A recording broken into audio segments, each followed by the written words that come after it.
राधे राधे सभी गुरु भक्तों को स्वागत है आपका परम गुरु की वाणी चैनल पर। आज के सत्संग में श्री प्रेमानंद महाराज जी द्वारा हम सुनेंगे कि कैसे लोगों का संग हमको नष्ट कर देता है, इनसे कैसे बचें, सावधान रहें और क्या क्या करें। आओ सुनते हैं हम श्री प्रेमानंद जी महाराज के इस सत्संग को। हमारे तब हमें राधा नाम जपने का अवसर देकर श्रीधाम वृंदावन का आश्रय या अखंडवास प्राप्त हुआ है। अब हमारा सारा का सारा प्रयत्न, जितनी भी हम में प्रभु ने पुरुषार्थ की शक्ति दी है, उसे अब हम अनर्थ में न जाने दें। अनर्थ अर्थात धर्म विरुद्ध आचरण में न जाने दें। जहां तक हो सके हम प्रयास करें कि शास्त्र सम्मत गुरु आज्ञा के अनुसार हमारा जीवन व्यतीत हो। आगे प्रियालाल खुद संभाल लेंगे। उनकी कृपा के बिना हमारी सामर्थ्य नहीं है कि हम अपनी इंद्रियों को, अपने मन को सदा सदा के लिए एक रस भाव से स्थापित कर सके। प्रयास हमारा और कृपा लाडली लाल की। वो चित्त चोर हैं, चंचल चित्त आकर्षणी हैं। वो हमारे अंतःकरण पर स्वयं प्रेम का प्रकाश कर देंगे। प्रेम का प्रकाश होते ही मन, बुद्धि, चित्त, अहंकार ये सब ऐसे प्रेम रस में डूबते हैं जैसे कमजोर चींटा गुड़ में फंस जाए, गीले गुड़ में फिर निकल नहीं सकता, उसकी सामर्थ्य नहीं है। ऐसे ही मन, बुद्धि, चित्त, अहंकार ये चारों करण प्रियालाल के ऐसे प्रेम में फंस जाते हैं, फिर गति ही नहीं होती इनकी। मन अमना हो जाता है, संपूर्ण अंतःकरण केवल प्रियालाल में हो जाता है। यह हमारी साधना से नहीं, उनकी करुणा कटाक्ष से होगा। पर उनकी करुणा कटाक्ष उसी पर प्रकाशित होती है जो सारा प्रयत्न प्रियालाल के भजन में, प्रियालाल के अनुसार चलने में, प्रियालाल के अनुसार अर्थात प्रतिकूलस्य वर्जनम, प्रतिकूल आचरण हमसे ना बनने पावे। प्रयास हमारा, सफलता लाडली लाल की कृपा से। विषयों का इतना प्रबल आकर्षण होता है कि जो मंद बुद्धि हैं या मूढ़ बुद्धि हैं, उनकी तो कोई बात ही नहीं है। जो शास्त्र ज्ञान संपन्न हैं, बलात् विषय इंद्रियों को आकर्षित कर लेते, उनके भी समझदार जो हैं, ज्ञानी जन जो हैं, आत्मबोध संपन्न अलग बात हो गई, शास्त्र ज्ञान अलग बात है। ज्ञानी से संबंध यहां शास्त्र ज्ञानी से है, स्वरूप बोध से नहीं है। जैसे भगवान ने श्रीमद् भगवत गीता जी में कहा, श्रद्धावान लभते ज्ञानम।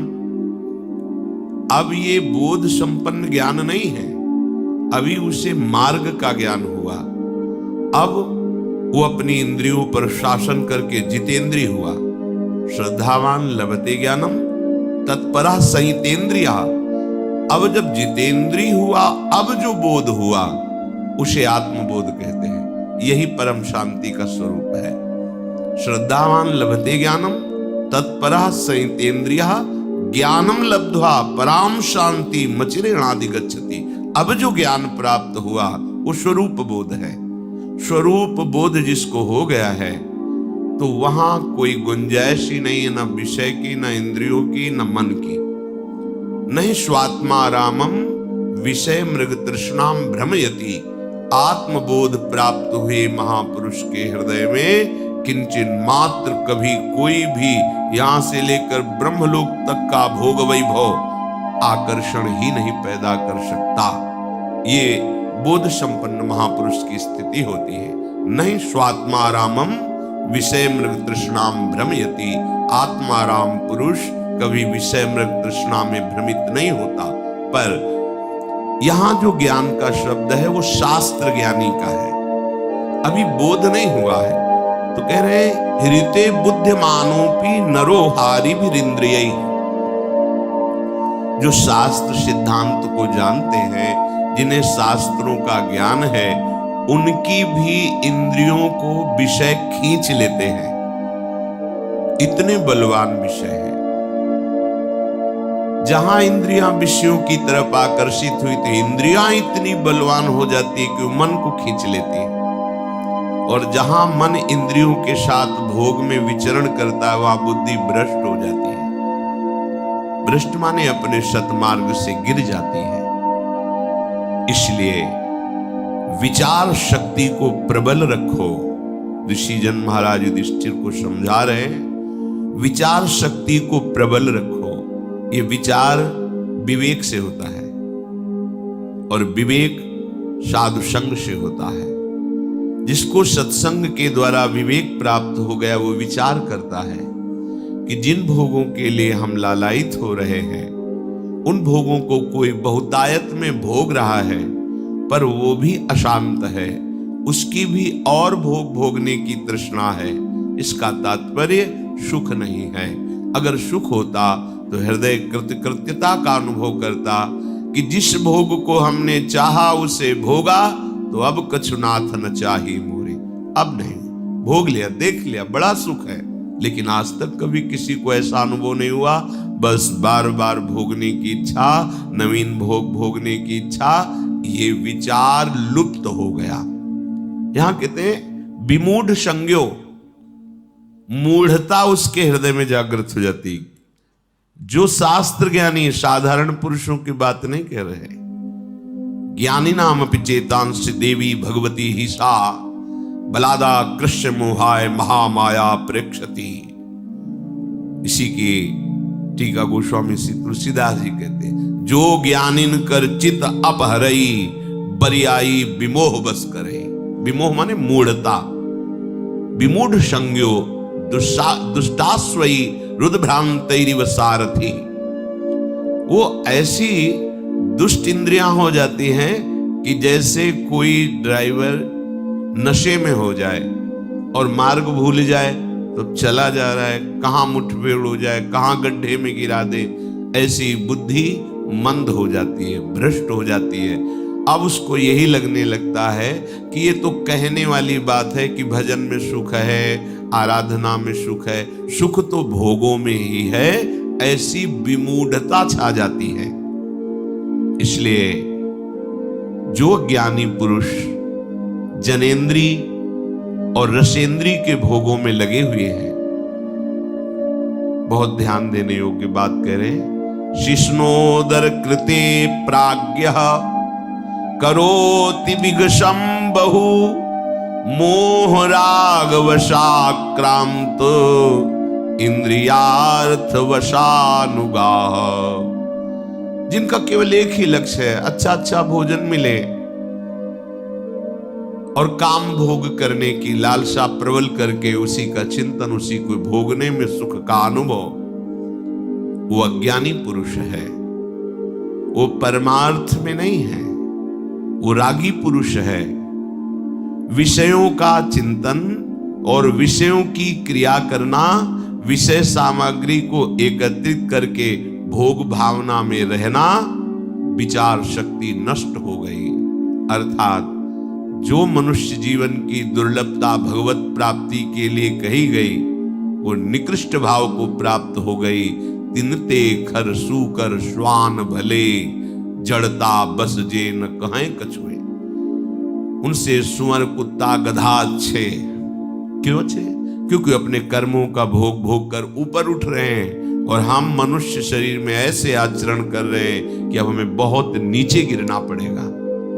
जहां विचार शक्ति लुप्त हुई तो दशा बदल जाती है अजितेंद्रीय पुरुष की, बड़ी दुर्गति को प्राप्त होता है। अभी तो पता नहीं चलता, जब उसका फल आता है, कर्म भोग का परिणाम आता है, तब त्राहिमाम मचता है हृदय में। कोई रास्ता दिखाई नहीं देता कि हम जिस रास्ते से चल करके अब अपने को बचा लें। षडिन्द्रियाणि विषयं समागच्छन्ति वै यदा तदा प्रादुर्भवत्तेषां पूर्वसंकल्पजं मनः। एक बात जीवन में बहुत अनुभव की हम बताते हैं, अपने विचार में संक्रामक विचार ना आने दे साधक, भगवत प्राप्ति के मार्ग का उपासक। अपने विचारों को सद्गुरुदेव के और शत शास्त्रों के विचारों से मिलाए, बस। अन्य के विचार हमें नहीं चाहिए। नहीं, हमारे विचार में संक्रामक भाव आ जाता है और वो हमको गिरा देता है। ये अपने जीवन का अनुभव कहते हैं। रिश्ते, नाते, संबंध, मित्रता, व्यवहार परमार्थ में नहीं चलता। परमार्थ में सद्गुरु के विचार, शास्त्र का सिद्धांत अपने विचारों को नापने के लिए है कि मेरे विचार सही हैं या गलत। वो सद्गुरु की वाणी और शास्त्र वाणी से सम्मत करते हैं, हाँ ठीक है, बस। फिर किसी की सलाह, किसी के विचार, किसी का उपदेश अपने विचारों में नहीं आना चाहिए। ये बहुत अनुभव की बात कहते हैं। इसमें आप सदैव सुखी रहेंगे, आपकी साधना बढ़ती चली जाएगी। नहीं, अलग अलग विचारधारा के जब हमारे अंदर वो विचार जाते हैं तो हमारी निष्ठा, हमारी श्रद्धा, हमारी साधना डगमगाने लगती है। बहुत ये अनुभव की बात कहते हैं, उसकी व्याख्या करने की जरूरत नहीं। इस बात को केवल मान लीजिए। अपने विचारों को संक्रामक होने से बचाइए। अगर आपके विचार शिष्णोदर परायण पुरुषों के संग से संक्रामक हो गए तो आप चाहे जितने अच्छे साधक हो, आप भ्रष्ट हो जाएंगे। विश्वास कीजिए हमारी बात का। अपने विचारों को संक्रामक न होने दीजिए, दूर से। इसीलिए शास्त्रों में परमार्थ के साधक को असंगोहम पुरुषः, ये सिद्धांत सिद्ध करने के लिए कहा गया है।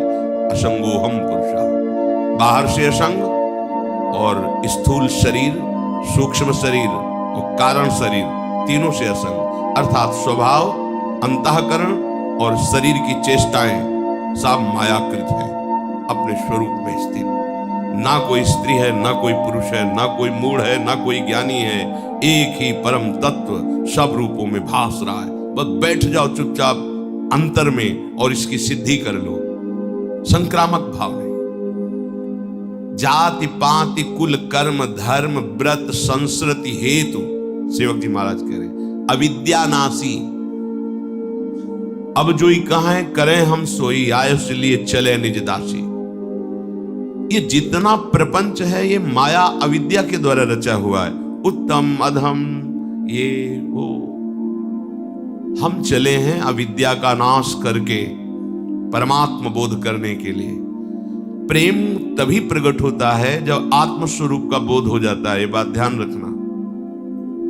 महापुरुषों ने कहा पांचों भूले देह शुद्धि। देह शुद्धि विस्मरण का तात्पर्य है आत्मस्वरूप में स्थिति। जैसे सेवक जी महाराज को आत्मा हरिवंश प्रकट परमानंद। जब तक देहाशक्ति है तब तक परमार्थ का आनंद क्या है ये आपका अनुभव करने की सामर्थ्य नहीं, ना अंतःकरण में ना स्वभाव में। शुद्ध परमार्थ का जो स्वरूप है वो ये सब से अपना संबंध ना रखना है। इसी से खाते पीते उठते बैठते चलते फिरते सब चेष्टाएं दिखाई दे रही, लेकिन वो कुछ नहीं कर रहा। इससे कोई संबंध, वो स्थिति होती है, तुम्हारी बातों से नहीं होगा। वो एक स्थिति होती है।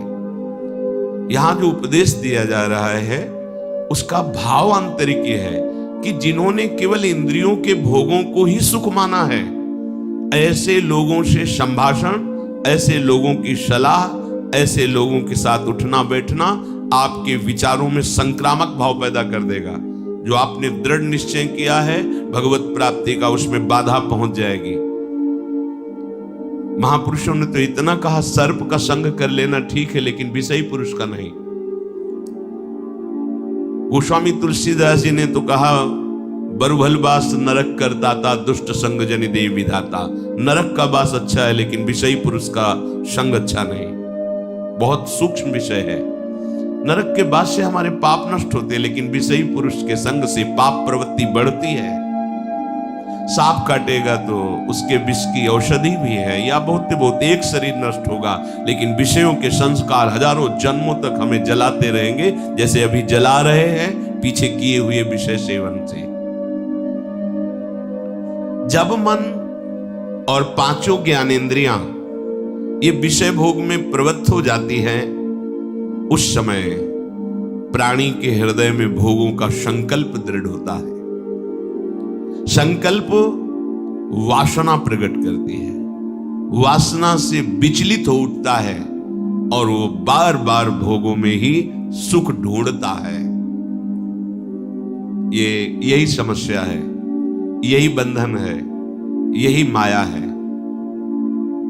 बार बार इंद्रियों के साथ मन का भोगों में विचरण करना, इसी को रोकना साधना कहते हैं।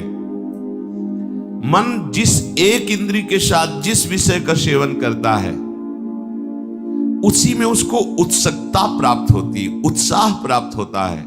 यही उत्साह उसकी दुर्गति का कारण होता है। सूक्ष्मता से समझना।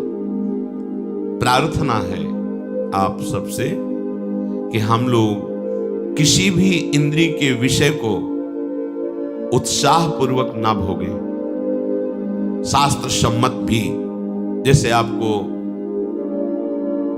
खान पान की सामग्री अच्छी से अच्छी सामग्री है, कम मात्रा में लीजिए, उदासीन होकर पाइए। भगवत प्रसाद है बस प्राण पोषण के लिए, अच्छा ऐसा नहीं होना चाहिए। यही उत्साह है। इंद्रियां उत्सुक हो, आज ये उत्सुक हो गई, अब क्या हुआ, उत्साह के साथ जैसे गीली या गर्म मोम में तत्काल छाप लग जाती है, ऐसे आपके अंतःकरण में विषय रस की छाप और बढ़ गई और बढ़ गई। चले थे विषय रस मिटाने के लिए और हमारी उल्टा गति हो रही, विषय रस और पुष्ट हो रहा है। विषयों के प्रति उत्सुकता भर जाना। हमने देखा है महापुरुषों को, जब यमुना किनारे बिंदौर की तरफ भ्रमण कर रहे थे, हमारे दो ही मार्ग थे, गंगा का किनारा और यमुना जी किनारा। कभी किसी शहर किसी ग्राम में एक भी रात्रि रुकने का ऐसा कभी नहीं रहा। जहां तो कोई देवालय यमुना किनारे या गंगा किनारे जब भ्रमण किया है, या गांव के बाहर कोई देवालय, उसमें रुकना। तब तक जब तक वृंदावन धाम में श्री जी ने कृपा नहीं, तब तक कभी भिक्षा नहीं मांगी। आकाश वृत्ति का ही आश्रय लिया। जो हमारे पास स्वयं आ जाएगा हम उसको पाएंगे, अन्यथा मांगने का शब्द नहीं था। क्योंकि यौवन अवस्था थी, नगर में प्रवेश होने से हमें डर लगता था, किसकी क्या भावना है, कैसा है। तो गंगा का किनारा हमारे लिए या यमुना किनारा, वहां एक परमहंस जी मिले, बड़ा दिव्य स्वरूप, कांतिमान तेजो में, एक अचला केवल नीचे, एक झोली जिसमें छांदोग्य उपनिषद, चश्मा और छड़ी, बस वही अचला ऐसे मच्छरों से बचाने के लिए ओढ़ लेते। 2 लंगोटी, एक अचला, एक छड़ी, एक चश्मा, छांदोग्य उपनिषद। ऐसा वैराग्य की देख के एकदम चित्त आकर्षित हो गया, और ब्रह्मबोध संपन्न महापुरुष। तो जैसे भंडारा हो रहा है, प्रयाग में कुछ दिन रुके थे उनके साथ, भंडारा और तो खबर रखते थे, गए नारायण नहीं स्वामी जी हमारे यहाँ तो बैठ के पवाया जाता है, तो नारायण अगर आपको देना है तो दे दीजिए, हम बैठेंगे। तो उनका ऐसा प्रभाव था कि सामने वाला फिर कुछ बोल नहीं सकता था। वो सब सामान क्या है, आज 2 पूरी डाल दीजिए, सब्जी डाल दीजिए, खीर इसी में डाल दीजिए, उसी खप्पर में सब डाल दिया जितना आवश्यक है, गए बैठ। यही स्वभाव, वस्तु का स्वाद नहीं, प्राण पोषण के लिए अन्न पा रहे हैं और प्राणों को आहुति देनी है प्रभु के चिंतन में। एक एक श्वास की आहुति बहुत बड़ी यज्ञ है। एक एक श्वास में हम अपने आराध्य देव का चिंतन कर रहे हैं, तो ये प्राणवायु का हवन हो रहा है पर ब्रह्म परमात्मा तत्व में। ये जो इंद्रियों के स्वाद में अपने लोग उछल जाते हैं, उत्साहित हो जाते हैं, ये हम अपने परमार्थ को नष्ट करते हैं, जान नहीं पा रहे। ध्यान रखना है, हमारे प्रभु का स्वभाव, आप जैसी इच्छा करोगे भजन करते हो पूर्ण हो जाएगी। जो इच्छा करी हो मन माही, हरि प्रसाद कछ दुर्लभ नाही। तुम जो चाहोगे मिलेगा। लेकिन बाबा जी बने हैं या परमार्थ मार्ग के पथिक बने, चाह मिटाने के लिए चाह को पुष्ट करने के लिए, चाह बढ़ाने के लिए नहीं, इसमें आपको हठ करना पड़ेगा। अलग अलग स्वाद लेने की चेष्टा छोड़िए। यही चेष्टा तुम्हें और इंद्रियों के भोगों में फंसा देगी। यही उत्साह तुम्हारे पतन का कारण होगा। भोग के लिए उत्साह होना ये परमार्थ विहीन अंतःकरण का लक्षण है। परमार्थिक का जो अंतःकरण है वो उत्कंठा पूर्वक भगवत चिंतन के लिए उत्साहित रहता है। अगर हमारा हृदय भोगों के लिए उत्साहित है तो तुम्हें जलन नहीं होती, तुमको क्लेश नहीं होता कि हम अपने मार्ग से विमुख उत्साह कर रहे हैं। जथा लाभ संतोष सदा काहू सो कछु न चाहूंगो।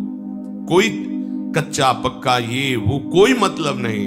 भाग्य प्रारब्ध के अनुसार या प्रभु के विधान के अनुसार जो है उसको उचित रूप में, हाँ 2 रोटी डाली, सब्जी डाली, बस प्राण पोषण करना है और भगवत तत्व में लीन होना है।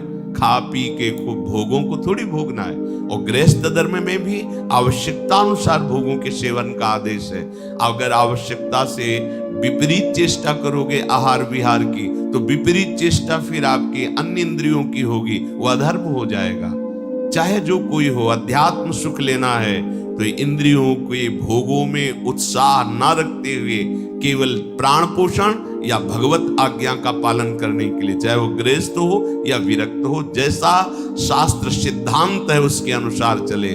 उत्साह पूर्वक भजन करने में वृत्ति लगनी चाहिए। अधिक से अधिक वो 11 माला जपता है तो हम 21 माला जपे, 51 माला जपे। अधिक से अधिक उत्साह हो नाम कीर्तन में, वाणी गायन में, संयम में, कम सोने में, कम खाने में, कम बोलने में, इसमें उत्साह हो। उत्साह पूर्वक प्रपंच वार्ता करने में, प्रपंच चिंतन करने में, भोगों को भोगने में, यह अध्यात्म मार्ग के पथिक का लक्षण नहीं। सबके अंदर इंद्रियों का विषयों के प्रति आकर्षण और उत्साह रहता है। इसी को नष्ट करना साधना है। मना कष्टान इंद्रियाणि प्रकृति स्थानि कर्षति, उसी को उल्टा करना है हमको। प्रकृति की तरफ नहीं, परमात्मा की तरफ आकर्षित करना है। तो कमर कस के जब इस मार्ग में तुम चलोगे तो तुम्हें सहयोग मिलेगा, आराध्य देव का, गुरुदेव का बल मिलेगा और उसी बल से हम आगे बढ़ते हैं। तो मन जिस इंद्री के विषयों का सेवन करने जाता है उस विषय में वो उत्साहित हो जाता है। सब देखो हृदय में, और वही उत्साह दृढ़ चिन्ह बना देती, संस्कार बना देती भोग के। और भोग उपभोग में प्रवृत्त होते होते वो अपने स्वरूप को भूल जाता है, उद्देश्य को भूल जाता है। ऐसा होता है। ततः संकल्प बीजेन कामेन विषयेषु भी विद्धा पतति लोभाग्नौ ज्योतिर्लोभात् पतंगवत्। अब उसका संकल्प पे संकल्प बनता रहता है भोगों का। आज ये भोगा, कल वो भोगेंगे, ऐसा अगर मिले तो अच्छा है, ऐसा भोगे तो अच्छा है। अब वो संकल्प विषय रूपी बाणों से अंतःकरण को बींध देता है, कसक जलता रहता है हर समय। भोगते हुए भी भोग की इतनी वासना बढ़ जाती है कि इंद्रियां काम नहीं करती और तृष्णा बढ़ गई। कितनी दुर्दशा। बोले वो ऐसे नष्ट हो जाता है जैसे पतंगा तेज के आलिंगन करने के लिए भस्म हो जाता है दीपक में या अग्नि की लौ में जाकर के। एवं पतति संसारे तासु तास्विहि योनिषु अविद्या कर्म तृष्णाभिर भ्राम्यमाणोथ चक्रवत। अब ये चक्र चल गया। भोग भोग से संस्कार, तृष्णा, वासना, कामना, इस प्रकार ये अविद्या और भोग कर्म का तृष्णा द्वारा ऐसे चक्र की रचना हुई कि अब वो संसार में बार बार नीच योनियों में जन्म लेता रहता है और महान दुख प्राप्त करता है। ब्रह्मा से लेकर तृण पर्यंत प्राणियों में, जल में, भूमि में, आकाश में वो बार बार जन्म लेता है, पर वो परमानंद की प्राप्ति नहीं कर पाता है। ये अविवेकी पुरुष की गति है। दोनों विवेकी पुरुषों की गति क्या होती है? जिसने ये निश्चय कर लिया है कि इस जन्म में मेरा कल्याण निश्चित होए, मैं अब मोक्ष चाहता हूं, मुक्त होना चाहता हूं इन भोगों से, मैं भगवत प्रेम चाहता हूं। ये विवेकी पुरुष की चाह है। वेद की आज्ञा है कि यह कर्म करो और यह कर्म ना करो। अतः जो धर्म पूर्वक गुरुजनों की आज्ञा का पालन करने के लिए अहंकार से नहीं, अहंकार शून्य होकर कर्तव्य गुरुदेव की आज्ञा का पालन करने के लिए करता है, अनुष्ठान करता है, वो विवेकवान कहा जाता है। हम जो आचरण कर रहे हैं अपने बल से नहीं कर रहे, अपनी गुरु कृपा से कर रहे हैं। हम जो कर रहे हो हमारा संकल्प नहीं है, हमारे गुरुजनों का आदेश है कि आपको ऐसा जीवन, ऐसी दिनचर्या, उन्हीं के बल से, उन्हीं के आदेश से, तो अहंकार होगा ही नहीं, क्योंकि हम करता ही नहीं है। अगर हम करता होते तो पहले कर लेते। अब जो हमारे द्वारा हो रहा है ये हमारे ऊपर गुरु कृपा है, हमारी लाडली की कृपा है। सदैव अपने आराध्य देव का नाम जप और आराध्य देव संबंधी सदग्रंथों का अध्ययन और अपने पास जो सुख सामग्री है वो मेरी नहीं है, वो सेवा के लिए है। और आए हुए प्रत्येक आंतरिक और बाह्य कष्ट को सहना, आंतरिक कामादि वेदना को, बाहर से गाली, निंदा, प्रतिकूलता, अपमान। कल एक उपासक प्रश्न करते समय रो दिए कि जब से मैंने भक्ति शुरू की तो कोई रिश्तेदार, कोई संबंधी, परिवार वाला हमें प्यार ही नहीं करता। वो दुख हम आपसे कह रहे हैं, क्या करें अब हम? ये तो भक्ति का फल है। आपको तो नाचना चाहिए, आनंदित होना चाहिए। आपको धीरे धीरे प्रभु अपने में ला रहे हैं, अनन्य बना रहे हैं। मायाकृत जो मोह आकर्षण है वो अपने आप छूट रहा है, ये तो कृपा हो रही। हमारे भक्ति की सिद्धि है, मेरे तो गिरधर गोपाल दूसरो ना कोई। तो ये हम कर नहीं पा रहे। मेरे प्रभु देखो कैसी कृपा करे कि कोई हमें प्यार नहीं कर रहा, कोई हमें ऐसा भाव नहीं दे रहा कि मैं आपका हूं। तो कितनी कृपा है। जैसे हमारी सिद्धि है, हे श्यामा श्याम आप मेरे हैं और मैं आपका हूं, आपके सिवा मेरा कोई नहीं है, मैं किसी का नहीं हूं। ये हमारी सिद्धि है, ये हमारी भूमिका है भक्ति की चरम अवस्था की। ये तो कृपा हो रही। अब अज्ञान के कारण उसे हम विपरीत मान करके रोएं, दुखी हों कि हमको संसार प्यार करे, ये धोखा है। तुम्हारी बुद्धि तुम्हें धोखेबाजी में फंसा रही। यहां कौन है अपना? मेरा प्रभु इतना छलिया है कि वही विविध रूप रख करके छुपा छुपी का खेल कर रहा है। मुझे केवल पहचान रहा है, आप ही हो, आप ही हो, आप ही हो। बस जीवन मुक्त हो गए। एक ही प्रश्न है, प्रभु के सिवा कोई और नहीं, कोई और नहीं, प्रभु के सिवा कोई ठौर नहीं। बस अब वो जब कृपा करके आपको उठा रहे हैं तो आप रो रहे कि हमें तो कोई प्यार नहीं करता, हमारा तो सब बिगड़ता चला जा रहा है, हमें सब छोड़ते चले जा रहे। यही तो अध्यात्म का फल है। वैसे ही सब छोड़ देंगे तुम्हें, तुम किसी को साथ नहीं रख पाओगे, कोई तुम्हें साथ नहीं रख पाएगा। अंत ही तो ही तजेंगे पामर, तू न तजय वहीं ते, मन पछतई है और शर्मीते। तो जो आंतरिक क्लेश और बाह्य क्लेश, इनको सहना और अपने प्रति जो कोई अपराध करे उसे क्षमा करना, दंड देने की भावना ना होना, सदैव सत्य मार्ग का अनुसरण करना, मन और इंद्रियों को निर्विषय करना, ये है विवेकी पुरुष का लक्षण। ये है विवेक मार्ग।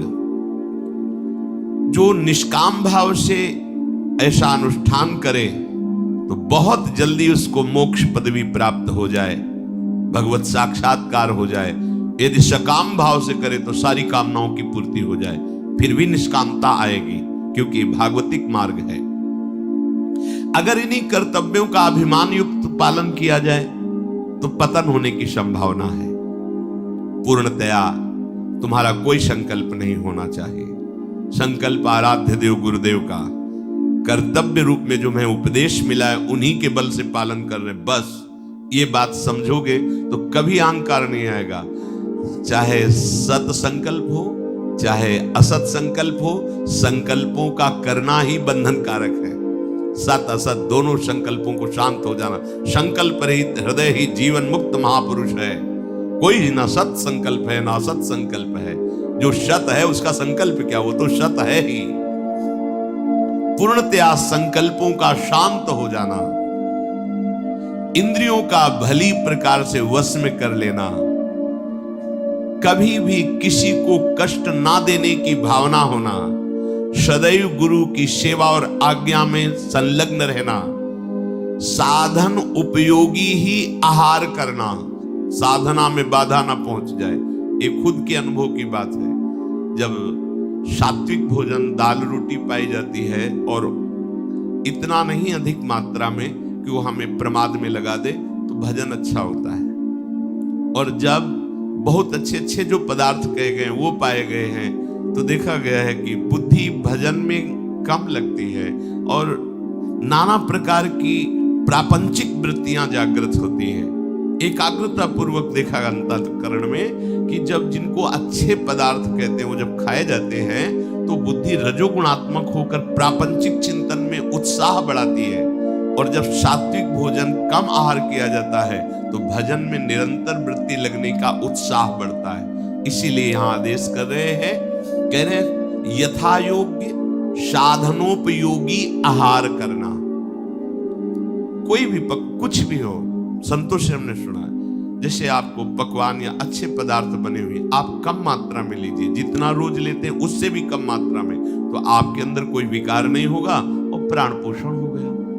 मानो आप 4 रोटी दाल सब्जी पाते हैं, किसी दिन पूड़ी पकवान बने 2 पूड़ी लीजिए, थोड़ी सब्जी ले ले, हाँ थोड़ा सा मीठा ले, बस ठीक है, पा ले, शाम को फिर रोटी पा ले।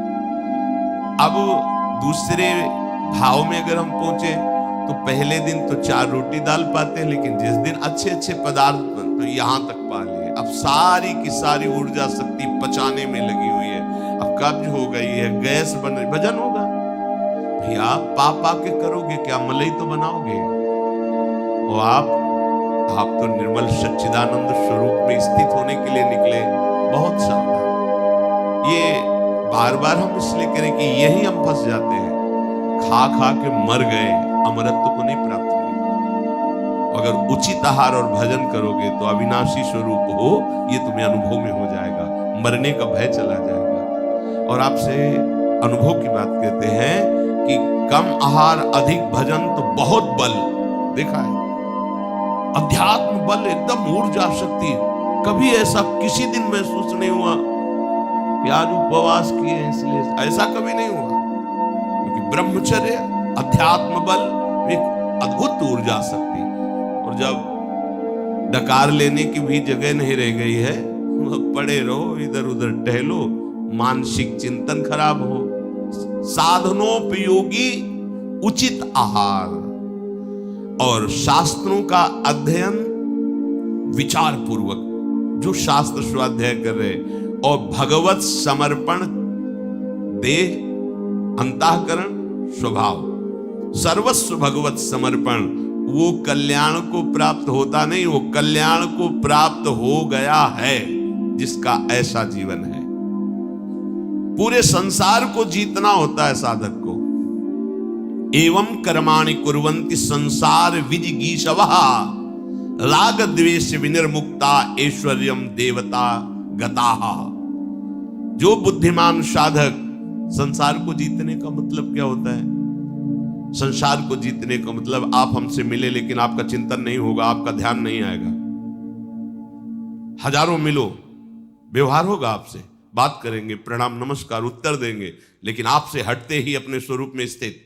उसके लिए प्रयास नहीं है कि अब आप गए तो आपका चिंतन, आपने क्या कहा था, आप बड़े मित्र हैं, आप बड़े, कुछ नहीं, बिल्कुल खत्म, हुआ ही नहीं हमारा आपका संयोग। तटस्थ भूमिका, प्रश्न उत्तर, बातचीत, व्यवहार जैसे होता है बिल्कुल वैसे ही सम्यक, लेकिन इतना सावधान कि हमारे कैमरे में तुम्हारी फोटो नहीं आएगी और तुम्हारी बात नहीं आएगी। हमारा कैमरा फुल है, खाली नहीं है, पिय मूर्ति नयनन बसै तेहि रस राय समाय।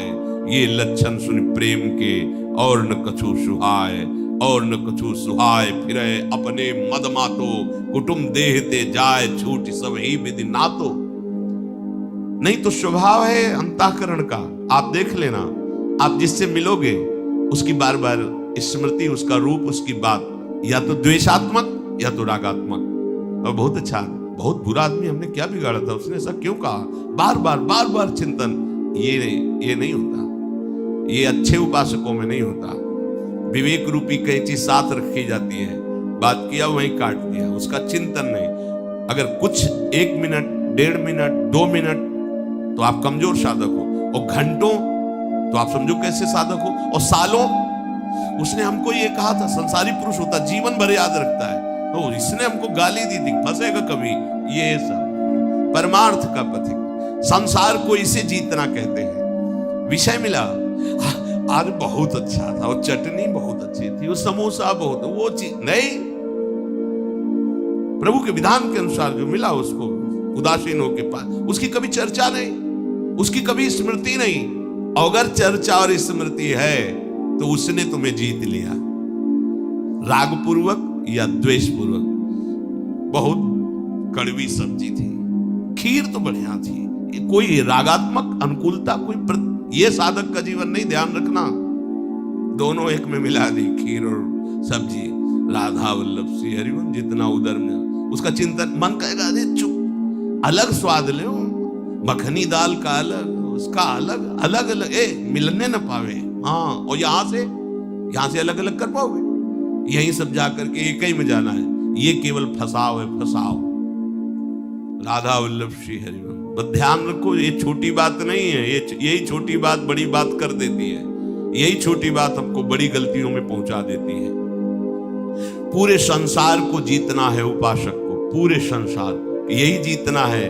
कोई भी अनुकूल प्रतिकूल, मान अपमान हमारे चिंतन को न ले पावे। आप देखो अपने चिंतन को, समझाने की जरूरत नहीं। अब अगर अच्छे उपासक हो तो अंतर्मुख होकर देखो क्या चल रहा है। अगर प्रभु के सिवा अन्य कोई चिंतन चल रहा है, वस्तु व्यक्ति स्थान, तो रागात्मक या द्वेषात्मक दो ही होगा। फिर क्या है, वही प्रपंच है? नहीं, हमें मिटाना है ये चिंतन। जो ऐसा तो राग द्वेष मुक्त हो करके देव स्वरूप हो जाता है। देव भगवान को कहते हैं, भगवत स्वरूप हो जाता है। धन्यवाद आप सभी गुरु भक्तों का। आपने सत्संग सुना, कैसे श्री प्रेमानंद महाराज जी ने सहज लहजे से समझाया है कि ऐसे लोगों से कैसे बचा जाए। ऐसे ही सात्विक विचार, भजन, सत्संग सुनने के लिए चैनल को लाइक करें, सब्सक्राइब करें, शेयर करें। श्री राधे राधे, श्री राधे राधे।